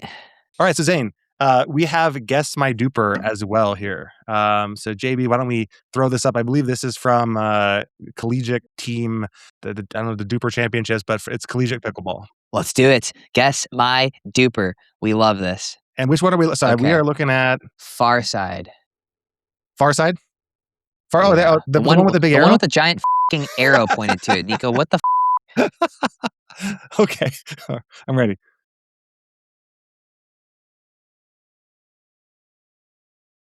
Oh, okay. All right. She Nice. dominated at that point. Nice little Ignatowicz looking Tui over there. Exactly. Is that nice looking or ugly? I don't know. I think the Ignatowicz two-handed backhands are. Whoa, what the hell was that? Not a scoop. A little scoop, half volley. All right, the arrow's there in case you were wondering. Oh, that's high. That forehand was a little hitchy there. But through the middle, speed up cleanup. Oh my God! What? Let the ball drop. That other lady's a 2.0. So this lady's carrying. There's a little hitch to that forehand, but it's pretty solid. Okay, goes to cover the ATP defense. That's a nice forehand, though. Tricky. Ooh. Okay. Hey, all right. You're The girl who missed the overhead redeemed herself with that little indirect or misdirect. Wow. All right. I'm gonna go. Look. So my initial thought is like she's like a 5'2", but like I'm gonna drop it down because like for some reason I just feel like women are severely underrated. So I'm gonna go 4'9'1". Now I feel like these are highlight points, so I have to go lower. The points that we saw, right, are I would say like 5.2, 5.25, but I feel like those were also selected. So I'm going to drop it down by a half point. I'm going 4.75. All right, JB, where are we at? 4.769. Hey, let's go. Oh my gosh. Wow. Ashley Peterson. She was playing good. Ashley. That was a good ball. That was good ball. That DUPR is higher than Camila Zilvetti. So basically pro should be signed. So congratulations to her. Are we starting podcast beef? Like what? That was the weakest ever start to podcast beef of all That's time. just podcast truth. This is podcast truth. Okay. It's okay because I think Camilla and I have the same duper now. After Newport Beach, playing with Shawn and playing against the wind and whatever other excuse I can have, my duper has been on a free fall to 4.75. And at this point, I feel like I'm the best 4.75, at least 4.75 38-year-old there is. So like, I don't know if it's too late for me to do duper reset, but there's an APP and PPA tournament in Sacramento over the next month that I'm like, all right, I should just go do these and see if I can get back to 5.0 so I can do pros versus 5.0s. We'll see. So I feel like I lost a ton of credibility going down 4.75, even though I agree with that. You need to be at least a 5.0. At least a 5.0, yeah. You know, Zane, I saw your duper. I think when you played Chris Hayworth, you like went up to like your singles duper went to like a 6.0, and that's like down to 5.9. But I was surprised. Is it really? I have no idea what my duper is. Do you check your duper? At what point are you so good that you don't check duper? I mean, I feel like if you're just regularly making pro brackets, it just doesn't really matter. Like, is Tama checking his duper? I can't imagine Thomas checking his duper. No. Okay, I don't think so. Yeah, I think once you're in the pro category, your prize money and your results are more important than your duper. Yeah, that's fair. Yeah, I had a buddy. Oh, you met him, Troy, who's like a 6.1 duper, and he's like trying to figure out how to get signed PPA. And I was like, I don't know if it's duper or wins or what that looks like. Makes mains draws most of the time, but like, I think also like for him, for example, is like now that he does content, like half of his content is like blah blah blah blah blah as a 6.0. It's like a huge selling point, right? Like you post a YouTube video, say as a 6.0, and then everybody's just like, yeah, So, so I think it's that it's pretty important when you hit some of those milestones. So for me, like I said, the milestone is 5.0, so that I can have credibility, and people online are not like, dude, you're a 3.5. I think that's once I'm a 5.0, they'll leave me alone. But if I'm a 4.75, they're gonna think I'm a 3.0. So the better question is, do you think you're actually better at pickleball than Chris Olsen? Yes, for sure. Okay, that's the only actual way that you can answer that question. So the fact that you paused for even a split second is rules for that. Like, let's just say if you had a PPA contract, it would be terminated because of that. Okay. If you have a DINK contract, it would be terminated because of that. Yeah, no, that's fair. For me, it was trying to be nice. Chris is your beef, not mine. So I was like, trying not to get in the middle of your guys'. No, it's our beef. It's our beef. Little whatever. It's our beef, Nico. You gotta have my back in this shit, bro. What's going on? The hard thing is it's because I don't know them enough to like make fun of them. They'll post something, and then for some reason I run to the comment to also roast you better than they roast you. Yeah, they honestly need help roasting me because they put that video out of like whatever it was, like Zane puts mayo on a hot dog or something. And I was like, that's a 3.5 joke at best, obviously. But you came in with the zinger. Nico comes in with Zane eats hot dogs for the shape, not for the taste. Like, Nico's just their joke writer for them. Like, what's going on here? Honestly, if it was like, I wish there was like quote tweets that you could do for Instagram, because I'm like, all I'm doing is providing all the engagement they need for their own post that they couldn't actually execute on. In reality, I just wanted to take this for my own. I almost just like clipped the whole thing just so I could have that caption. But I probably should. I stand by my comment. But yeah, no, I think we always talk about all these different like pod beefs and pod matches, who we should play, and I think honestly, you're not to glaze you. I think you're too good for us to play Chris and Isaac, but I think we might have to figure out a way to like give them some kind of handicap odds. I mean, obviously that you have to play with me, but besides that, and I guess they have to play with Chris. But we should make that happen. Honestly, I think Gino and I could beat Chris and Isaac. So I'm sure Isaac is good, but I think that those two brothers could beat those. Yeah. Quick question about Gino: does he have 2 legs? Yes. 2 eyes? Yes. 2 arms? Yes. All right. Yeah, you're beating them. Okay, easy. I don't know how good Isaac is, so. Wait. All right, last question. Does he have at least a 2-digit duper as well? He does have. Wait, yeah, you mean like a? Yes, he has a 1-digit duper with a decimal. That's what you're asking. Yeah, I suppose. All right, bad question. I was thinking like is he at least above a 1.0 duper? Then you guys win. Yes, that's not double digits, but yeah, that's not 2 digits. You're right, but two figure. It says digit. Yeah, exactly. Your duper above this number. Is it above this number? Yes. Yeah. So yeah, we'll have to get that one going sometime. Next time there, I don't know if they go to PPAs ever or whatnot, but yeah, we'll get it going. You know what we should do? We'll play them, except they get to pick my paddle, which fits Oh, into them being, paddle nerds and all that stuff. And I think that's what? actually would be a good equalizer. We play them, but they get to pick my pickleball paddle. Now here's the question. No, here's the thought. I'm gonna throw a wrinkle in there. Is if like maybe you get some kind of bonus if you guess the paddle that they're gonna give you, you like we start out with 5 points. Like, what do you think they would give you? They're giving me an Adidas metal bone Metal or bone. the Adidas before that. Yeah, or the Franklin was The it JW SDK or Franklin something? paddle. The Franklin one that was like there Yeah, was the one that was terrible. STK. It's not the Franklin stick or some shit like the carbon stick. Yeah, that was the one that J-Dub, yeah, those ones were just trash. I think that's pretty much where you're going. But if we could win with a frying pan, for content. Mhm. Yeah, so we'll get that going. Also, we'll have to get the one going with KOTC. We'll have to have a running segment on here with KOTC boys bringing Nico up in the podcast. Just as like I get messages all the time, and apparently they asked a listener question: who would win 1-on-1, Jimmy Miller or Nico? And first off, I don't know what one-on-one means. Does that just mean singles, or like are we fighting, or like are we playing video games? Like I don't know what one-on-one is. Yeah, Uh, 1v1 on Rust, 360 no scopes only, sniper only. exactly. Whatever Zane just said. This is how you know that Lea is definitely bullying him in high school. But Come on, you never played Call of Duty? dude, I was a Halo guy. Oh, I was Halo guy, and I did do Counter Strike, because I'm old. But no, yeah, like and the question was specifically one-on-one in their prime, and of course Jimmy said Nico has no prime. So good for him. That was actually pretty funny. I was like, this is big words coming from Jimmy, but yeah, so good for him. He's up one. But he said he would clap me. And what? yeah, Yo, pause. yeah. I had to double check. I was like, did he say? He's like, oh, I would absolutely clap him. BTA or BTA. Yeah. And so I was just like, all right, cool. I think that stands for beat that Okay. ass.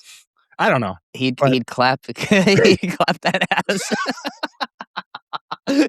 Damn, Jimmy, I didn't know that was your game, guys, bro. if you're gonna send us a comment that says I'm gonna unsubscribe from this PicklePod because of this clapping comments, just know that it came from that podcast, not ours. We're just the messenger here. But And if you do leave that comment, I'll make the same one about the collective IQ of our subscribers going up. So exactly. And this is a great time to mention, if you've made it all the way to this portion of our podcast, you probably should subscribe anyway. If you haven't subscribed already, leave a comment, throw the thumbs up. Yeah, anything you want to say, nice or mean, as long as you're interacting and you subscribe, we're all for it. yeah, so I've got a couple different things on that. Subscribe if you think that Nico would clap Jimmy's ass instead. Let's see. Subscribe if you think Chris Olsen is overrated. Subscribe if you liked Lea. That's a serious one. That's right. Subscribe if I'm an asshole. Like if you think Zane was a hall monitor. Oh, come on. How about this? Comment if you like the Karen committee name. I kind of like that one. What else we got? Share if what? Share. I don't know. I think you just got to share. Yeah, just share, please. Come on, share, guys. Share or go fuck Do us a yourself. solid. Do us a solid. All right, that's the pickle pod. Enough of this. All right, Nico, how's the weight loss journey going? How's America going? It's going great, and it's going to get even better. As we talked about in the last pod, we're doing that Nico the Lefty challenge because I can't lose weight by myself. I need support, community, accountability partners, whatever, right? And so I created an entire challenge just to do that. But also the nice thing is Merrick is exactly that same thing, right? Which is a whole team that is supporting my journey because as you've heard before, Nico has no prime, Nico has no skills, Nico whatever, right? So he needs all the help that he can get. And Merrick has given me a guy that checks in frequently in my emails, asking me how things are going.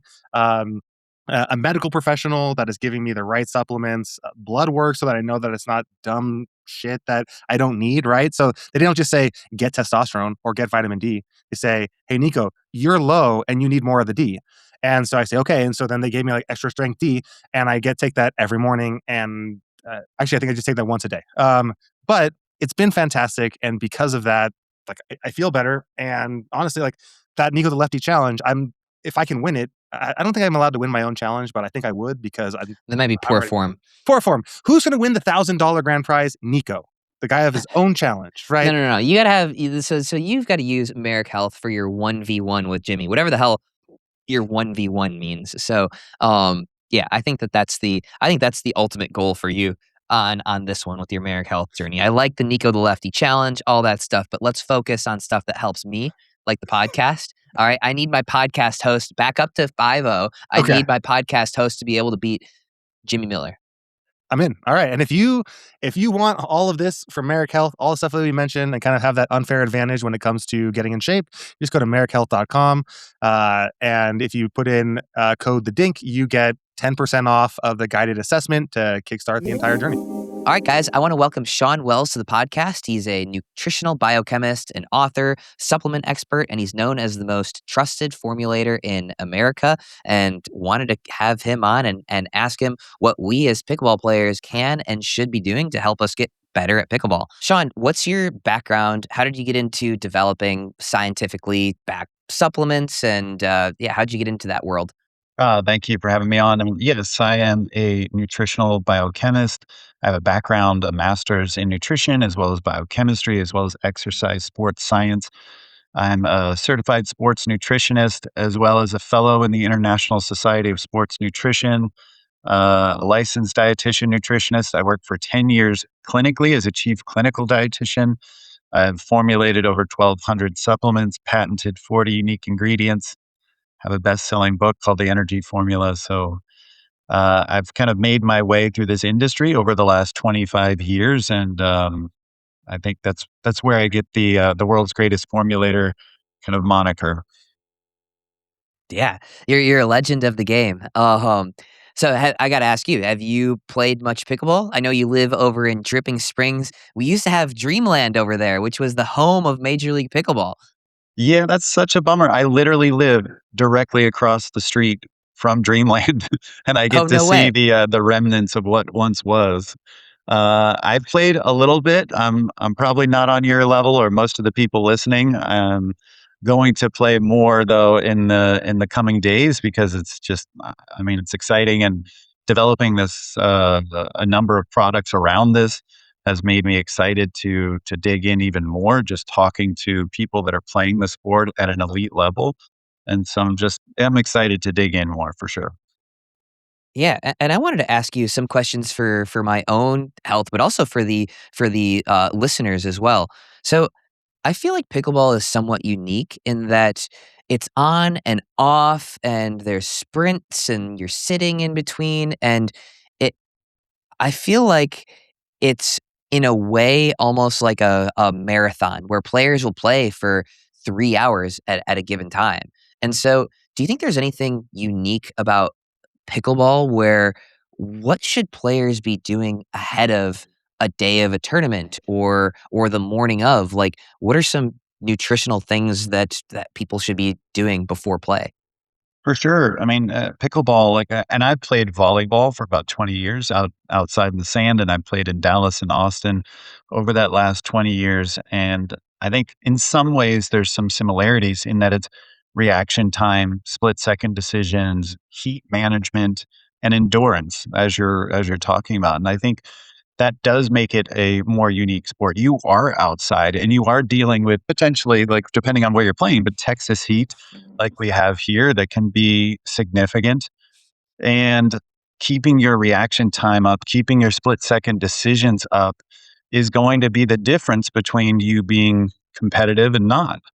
So obviously, hydration is a factor. And most people think that's hydration during the event or around the event, but certainly coming in hydrated, having a full tank, so to speak, is going to make a huge difference versus trying to compensate while you're playing and while you're losing fluids.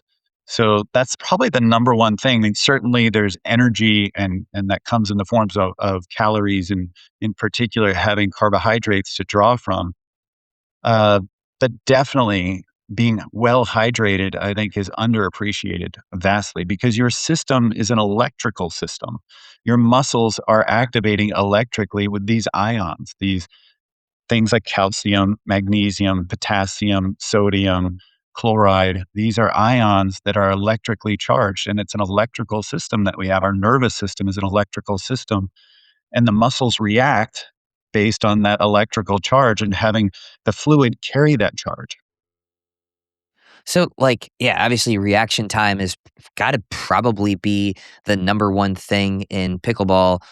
Maybe competitive with hand-eye coordination, right? Hand-eye coordination is obviously super important, but even if you have the best and you don't have reaction time, you're in trouble. So, I've always noticed, when I'm dehydrated, I just stop playing well, and it's probably a combination of lacking reaction time and hand-eye coordination. But how how much of an impact? Do you have any numbers behind what happens to your reaction time when you're dehydrated? I do, like, even 1 to 2% dehydration. This is subclinical dehydration. Clinical would be a significant level of dehydration, heading towards double digits. But we're talking even 1 to 2%. So this is what I'm talking about being optimized heading into your event. But that 1 to 2% has been shown in studies to slow reaction time, increase fatigue, raise core temperature, which is going to be a problem, and thicken the blood, which means your blood will not be moving as quickly to shuttle nutrients, oxygen, carbohydrate, as well as shuttle away waste products like lactic acid, etc. So this is where it gets difficult. And this is where you start to, maybe before you quote unquote bonk, like a marathoner would know about, and certainly some competitive pickleballers might know about, you do at least get that brain fog, that slowing, that feeling like you're kind of playing in molasses. You're just not having that mind muscle connection as quick. You're not reacting as quick. You talked about hand-eye coordination. Certainly that. You're feeling more tired earlier than you should. All of these things are going to play a factor. And then certainly again in the heat, you're risking heat stroke, and that can have significant consequences. Yeah, the interesting thing is, I actually find I notice my dehydration more when I'm off the court, right? When you're on the court, sometimes it's like, oh, I'm just tired. I've been playing for a while. But then I go home and I'm like, oh, wow, I want to take a nap, or I'm irritable, or whatever that is. It's like, okay, no, I just go pound some Slammit and I actually feel good again, right? So, um, yeah, I find that pretty interesting and more noticeable actually when I'm off the court than on. So you mentioned again hydrating before you play, but I don't think everybody knows exactly what that means, right? People will say hydrate, like I want to hydrate, sure. So explain it to me like I've have no idea whatsoever. What does hydrating ahead of time look like? Electrolytes, early previous day, what does that actually mean? This is a great question. And the degree to hydration, especially when most people, about 75% of the population, is definitively clinically dehydrated. The majority of us are Wow. walking around dehydrated. So this is a problem that we're just not hydrating enough. And I could go into the GLP-1 category, which is anywhere from like 10 to 30% of the population is either on or has tried. So this is significant Wow. where that can I didn't be realize even, that. yeah, even more exacerbated, right? Because dehydration is very common with GLP-1 use. But to take a step back, it's not, we were told like it's 8-ounce glasses of water a day. Who's even doing that? But that's not for an athlete. That's not for someone who's losing fluids. And that's certainly not for a larger framed athletic male. So we're actually getting into like 12 to 16 glasses of water is an ideal amount of hydration. And then along with whatever you lose when you're playing. And by the way, like even outside of playing, just taking a walk in the Texas heat in summer, you could be losing fluids, right? So beyond water, we want to look at electrolytes. And again, this goes back to cations, which are positive ions, which is things like sodium, potassium, magnesium, calcium, as well as anions. This is the negative ions like chloride. And these are going to be critical to create that electrical signal that the fluid is conducting. And this is going to be how quickly you react in terms of hand-eye coordination, as well as how you're reacting in terms of your muscles firing. And so getting the electrolytes along with your fluid is going to be key. And a lot of these electrolyte products have not enough electrolytes, one. Two, like it's a completely imbalanced low dose of electrolytes. Maybe it's just a bunch of salt, but it's not a correct balance of all of the electrolytes. But two, they're loaded with sugar. Like Gatorade, Powerade, a lot of these products are sugar loaded, and it's absolutely not necessary. You can get like that. That was a matter of what they call osmolality, and it's the way that your fluid diffuses across membranes appropriately. And so that's important. But you can take something called glycerol that is just as effective, if not more so, than glucose, but also it's known as a hyperhydrating agent. So this is the one that's probably the most exciting that a lot of athletes are using is glycerol, and especially those that compete in high heat because it prevents Mhm. overheating and it gives you protection from playing in the heat and certainly getting things like heat stroke, but keeping your performance level up in the heat. Yeah, interesting. So I know that you had some involvement in the development of Slammit, and you've worked closely with them on the development. Does the Slammit Hydrate product contain that? It does. And it has nothing to do with like repping the product here. Like I promise, this is just like the only way that I would do this is to have like an elite product for hydration has to include this. It has to include the Got it. electrolytes. It has to include glycerol, especially if you're competing in the heat. Because the data is very compelling when it comes to glycerol. There's a 10.9% increase in total body water, 24% increase in endurance, 21% increase in improved thermoregulation, meaning temperature regulation, your body having the capacity or the resilience to deal with the additional heat stress. And then lastly, increase of 5.3% better cardiovascular efficiency. That's your cardiovascular system is your lungs and your heart and how well you're creating energy through blood flow, through oxygen, and this nutrient delivery to handle the athletic pressure that you're putting on your body. So this is about you carrying more water, you last longer, you run cooler, and your heart works less. And that's the benefit of glycerol, even outside of the fluid and electrolytes that we've already talked about. So why is it that Gatorade and stuff with all this sugar in it is seen to be important? And from the way that I feel like I've heard it described is when you're in endurance sports, you need calories from the sugar, and it's simple sugar into the bloodstream, if you will, right? Like so why is it that so many of these do contain just sugars? Original data, like Gatorade was the originators of this data. They were doing the data down in with the Florida Gators football team. That's why it's called Gatorade. Mhm. That research was valuable. And again, it's about osmolality and that diffusion of fluid across the membranes efficiently. And they found that when you had the sugar, the carbohydrate, it did so well. And it helped deliver the electrolytes and the fluid better. But that said, that's one way to do it. But also, it makes it taste better because it was sugar back Yeah. then.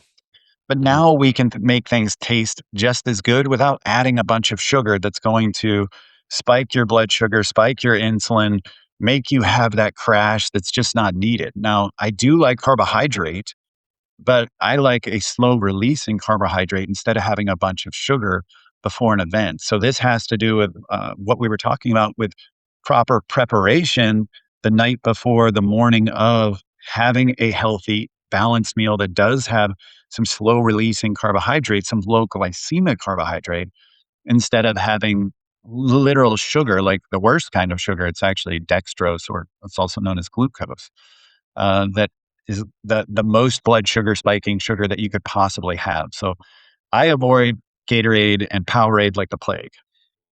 Mm. So I'm curious if you have any answer for me on this. Like whenever I drink something super sugary, and I still find myself doing it out of desperation sometimes, right? But if I do some sort of serious cardio, it doesn't bother me as much if I'm playing doubles. But when I'm playing singles or I'm like running or biking, I always get that like that running pain in my side, but only after I've had something sugary. It might not even be like a Gatorade or anything. It could have been like if I had candy earlier in the day. Like I get that side pain during cardio. Do you have any idea like what the deal with that is? Yeah. So what I was just talking about is the right amount of carbohydrate and the right type of carbohydrate can improve osmolality, but too little or too much can actually cause the wrong type of fluid exchange, and it can actually cause GI distress. So this happens when athletes are, having too much of the gels or the candies or the carbs like before an event. It can actually be counterproductive. Yeah, okay. Interesting. I mean, that makes sense. I've just noticed that obviously I have zero nutritional background, but I'm decent enough at noticing correlations between things. So, I want to pivot ever so slightly to another area of your expertise, which is supplementation. What do you feel like are the most important supplements for a pickleball player to be using? And that can be something even like, I'd also like you to touch on creatine a little bit in that answer, because it seems like that's something that more or less everybody should be doing, if I'm getting my sources correct. Yep. So another ingredient that has to do with hydration, that's an amino acid like compound, is called taurine, and it actually helps with hydration inside the cell. We've talked about things that help get hydration to the cell, but this taurine helps with getting that hyperhydration inside the cell. So glycerol, electrolytes, fluid, taurine are all critical when it comes to hydration. And, as we talked about, most formulas don't include pretty much any of those. Certainly not the right level of electrolytes, potentially not the right level of fluid, don't have taurine, don't have glycerol. So this is where some problems come in. And certainly, as you said, creatine is one of the hottest ingredients being talked about. And we thought it was just around muscle power and muscle strength, but now we're seeing that it helps with brain function. So it actually takes higher doses to have that cognitive resilience, that greater level of wakefulness that we're seeing with creatine. It's actually improving outcomes with traumatic brain injury, TBIs, and concussions. It reduces inflammation around the brain, improves energetics to the brain. So it is a competitive edge if you are taking creatine. It can be acutely nootropic, meaning enhancing your brain function in that single dose. And we used to think that it was about taking it over months and years and seeing the benefits, but now we're seeing studies show acute benefit. And there's a study in particular that was recently done where people got 5 hours of sleep and they performed as well as those that got 8 hours of sleep when they took 20 grams of creatine. The brain takes up creatine passively while muscles take it up actively. So you can take lower doses with the muscle. You can take your 3 to 5 grams, if you will, but we are seeing doses be much higher to affect the brain. And this is where people are experimenting and seeing tremendous benefit. Yeah. So do you have any recommended creatine brands or any brands that you've worked with on creatine? One of the defaults through the past 15 years is a German creatine called CreaPure. It's a branded Mm, creatine that's very clean. There's one that I have worked on that's also on the market that actually exceeds its specifications for DCD, creatinine, and some of these toxic solvents and metabolites, and that's called the purest creatine, with like an umlaut above the U, purest creatine. mm. And so that's just hitting the market now. But honestly, both of those are going to exceed about 99% of the creatine on the market. Wow. Okay. I want to back up slightly to taurine, right?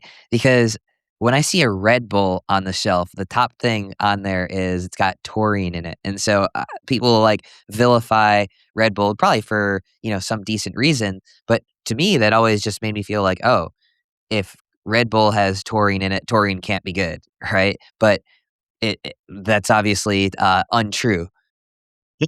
Taurine, I love this ingredient actually, and I think again, this is another ingredient that we're seeing with larger doses have even better effects, similar to what I was just talking about with creatine. It's a simple ingredient, but not only does it affect hydration, but it affects fertility. We're seeing where it's also nootropic as well, and helps with its tonic effects on cognitive resilience as well. So it is experiential. It is in Red Bull and some of these energy drinks for that reason, but we're also seeing it in pre-workouts, in nootropic formulas, in the supplement world as well. And larger doses are even more effective, where we're going beyond 500 milligrams, even a gram, upwards of 3 grams, and seeing tremendous benefit. Yeah. Gotcha. Um, so just one more diet question, just for your average pickleball player, or maybe let's say you're hardcore pickleball player. What should a pickleball player be doing differently from your average person? And let's not say your average American diet, right? Let's say somebody who's relatively health conscious. So you've got a health conscious person and you've got a pickleball player. Is there some sort of difference in your distribution of fats, carbs, and protein? Are there certain foods, certain supplements? Like, what should somebody be doing for pickleball that might be different than for general health? Yeah, I think the hydration is going to be the biggest factor, and making sure that you're getting enough carbohydrate around the event. It is possible, and I've done ketogenic dieting for years. It is possible if you do it correctly, which many people do not do it correctly. They're just eating low carb. They're not having that ketogenic, like, meaning producing significant levels of ketones type of diet, where ketones can fuel your performance. And there's even people that have experimented with being ketogenic and then having carbohydrate around the event. That's called cyclical or targeted ketogenic dieting. So you need one fuel or another, and that fuel source is either going to be carbohydrate in the form of glucose, typically, or ketones, as well as fatty acids for endurance, is going to play a role. So you're going to need carbohydrate, fats in particular. And then obviously to maintain muscle mass, you need protein. The more athletic you are, the more calories are going to be important, and the more eating clean is going to be important. So just a big thing is going to be avoiding ultra processed foods, foods that make you overeat, foods that have empty calories. This is where you want to get as much clean food as possible to have, yes, carbohydrate, protein, and fat, but the right sources. Potentially avoiding seed oils, avoiding high glycemic carbohydrate, avoiding low biological value proteins, like getting things from beans, for example, instead of like animal proteins. Obviously, if you're vegan, that's different, but trying to get ideal. Sources for your macronutrients is going to be important, and certainly hydrating. But in particular, getting your fuel sources around the workout or the performance, in this case with pickleball, in the form of carbohydrates will be important. hmm Okay, got it. Um, I wanted to ask you about something that I've been taking and something I know you were involved in the formulation of, uh, Paraxanthine and Slammit Focus. I am hooked on this stuff, and I have no idea how it works. I don't understand the idea of Paraxanthine. All I know is that I really, really like it, and the way I describe it to people is when I drink a caffeine drink, it seems like a spike and a hyperactive for a bit and then a crash. And then when I take paraxanthine, I find it less of a Yep. body sort of energy, more of a mental focus, hence the term focus, obviously, and less of a crash, but also seemingly a longer duration. And unbelievably curious how this works because I'm never going back to caffeine.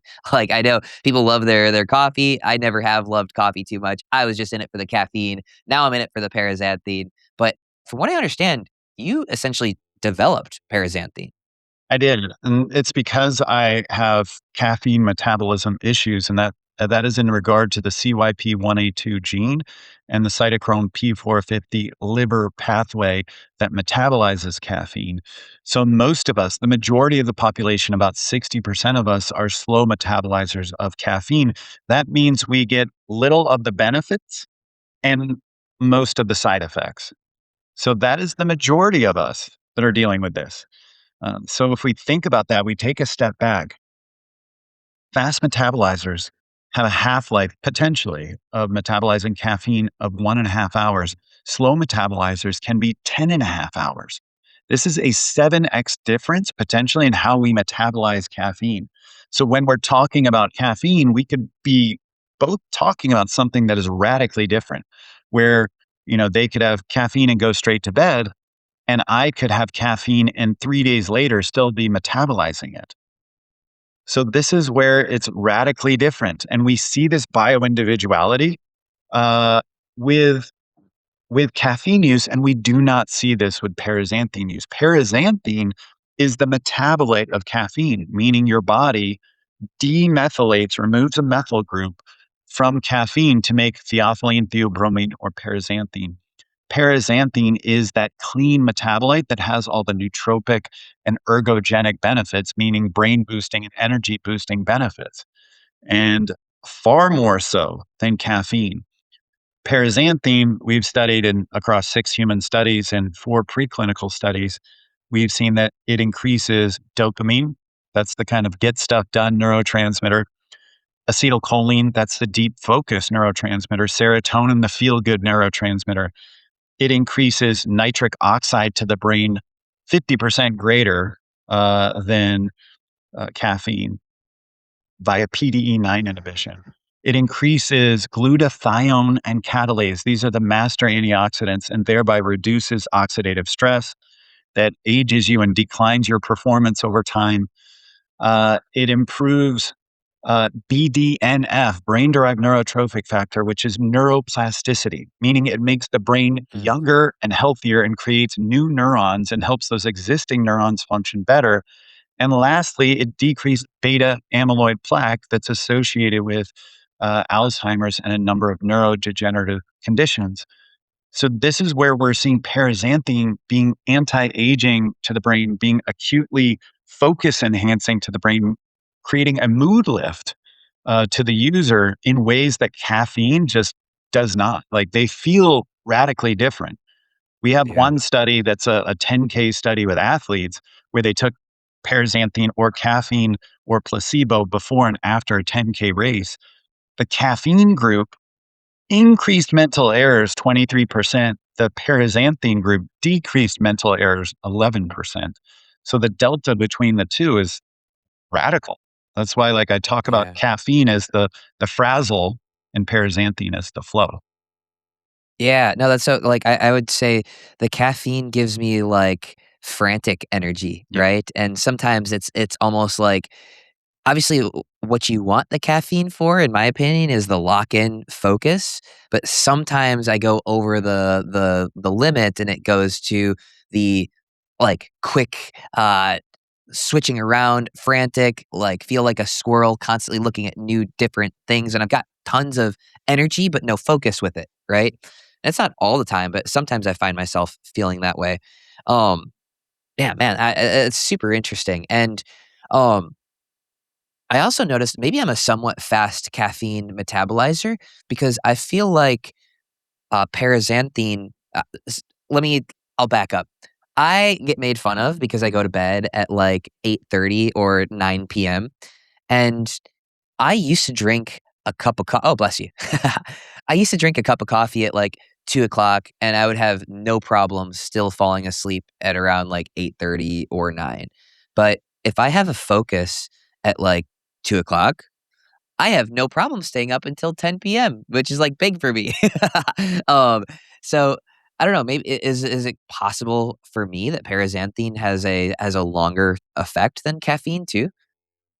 It's possible. It's about 3.5 hour half-life, and so for some, Uh, if you're a fast metabolizer of caffeine, it's going to be longer, but for many that are, slow metabolizers of caffeine, it's shorter, so it's just more predictable across the entire population. oh, interesting. Okay. Yeah, I just feel like more sustained energy when I drink Focus compared to drinking a cup of coffee or something like that. Okay. Well, tell us a little bit more about how you ended up getting involved with Slammit, and if you wouldn't mind, can you compare Slammit hydration or Focus to some of the alternatives on the market? Well, yeah, I mean, what's great about this, just like we thought deeply about hydrate and having the glycerol, the taurine, the electrolytes, and also including Baja Gold salt, that is like literally the best salt on the planet. Uh, Tastes great. It has like the 70 trace minerals in it, the cleanest salt we could possibly find. Um, this is the length that we were going to. And when it came to the nootropic component, the cognitive enhancing component with focus, yes, paraxanthine over caffeine, but also having two complementary ingredients with it, being tyrosine, which enhances dopamine production, which paraxanthine already does, but this is kind of the fuel for that paraxanthine to really hit you like, dopaminergically, where you just like feel the drive to get things done, and that's that clean feeling. It can be a crash with some things that are boosting dopamine in a very quick way and bringing it back down. But when you have a sustained release of dopamine with paraxanthine and tyrosine put together, it's an experience unlike any other. You will feel this drive across 4 hours. And then when you pair that with alpha GPC, which is the most superior form of choline that passes the blood brain barrier, so it's the most bioavailable form of choline, it's been shown on its own at the dose we have it in this formula to double focus, 108% increase in focus. It's been shown to increase processing speed, improve reaction time. So just that ingredient alone is pretty incredible, and it increases acetylcholine. So that's that deep focus neurotransmitter. So when you put together the paraxanthine, the alpha GPC, the tyrosine, you have focus enhancement that is really, I think, unparalleled because all of these are branded versions of the ingredients. This is Infinity Paraxanthine, Genius Pure Alpha GPC, Tyro Pure, a fermented, super clean version of L-tyrosine. This is the length we went to when we were formulating this product. And I'm trying to think of a product that competes with these, but really, I don't know any products on the market. And I mean that in all seriousness. Like there is electrolyte products like we've talked about that are in stick packs. There's a number of those, the names that you see at a Walmart or a Target or what have you. But those again include sugar and just some salt at kind of random doses and inferior forms of those electrolytes. They don't have the best forms of the electrolytes. They they include the sugar. They don't have the glycerol. They don't have the taurine. So that's your hydration there that is already grossly inferior. And then when you talk about things that are enhancing focus and energy, we're just getting high doses of caffeine, sometimes upwards of 300 or 400 milligrams, that absolutely will cause you to crash, uh, decrease your HRV, your heart rate variability, and worsen your recovery, worsen your sleep quality. And that's just a recipe for poor performance over time. Mhm. Yeah, interesting. I was going to ask you about like alternatives, right? So there's other hydration alternatives, and obviously I know that the ingredients for Slam It were pretty painstakingly done. But it is interesting to hear not really much of an alternative because I've just heard about paraxanthine when I started taking Slam It Focus as well. And so I'm a huge fan of it. I know that think there's some sort of free trial that you can get through Slammit right now where all you have to pay is the shipping, but I really feel like everybody should try that out. And it's not cheap stuff, right? It does seem like obviously the focus for Slammit is to be the top of the market for the most health conscious people, and a lot of pickleball people are very health conscious as well. And so, yeah, I think you are paying more for somebody like your expertise behind a product and knowing that every little ingredient is intentional as well. And I think that I think for me, peace of mind in that is worth a lot. Quality is there, right? So I said branded ingredients, our raw material costs, the flavors, like everything that we've used top to bottom, this costs about 4 times more than what some of those other competitive products would on the market.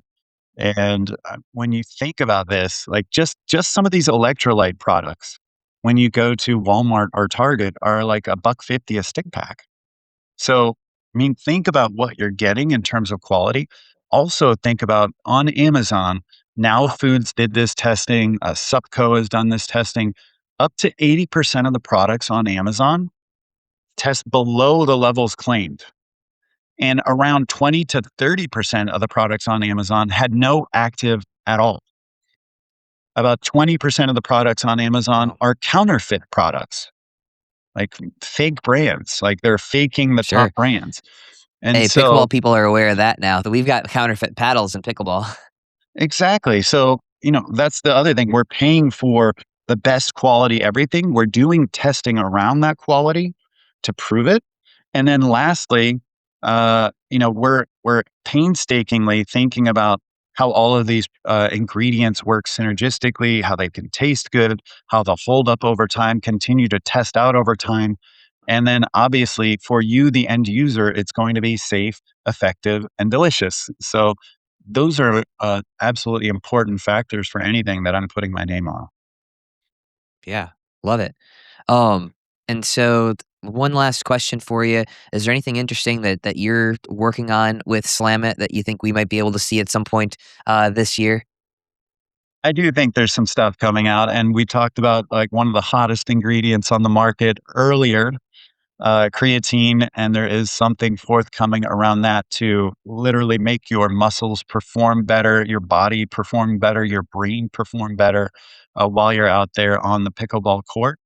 And this will be, again, not only a special form of creatine that I alluded to, but also there'll be those synergistic ingredients that you've seen in these other formulas that we've discussed that will make it next level. Awesome.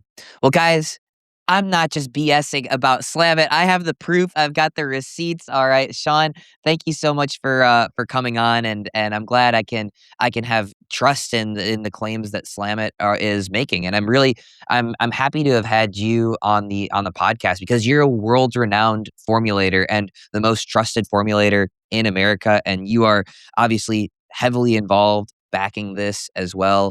And I think there's obviously a good reason for what I feel when I take these supplements, and you've got the science to what I'm feeling. And so thank you for explaining it to me, and thank you for giving some tips for how people can be better in their nutrition and hydration as well. So I really appreciate your time.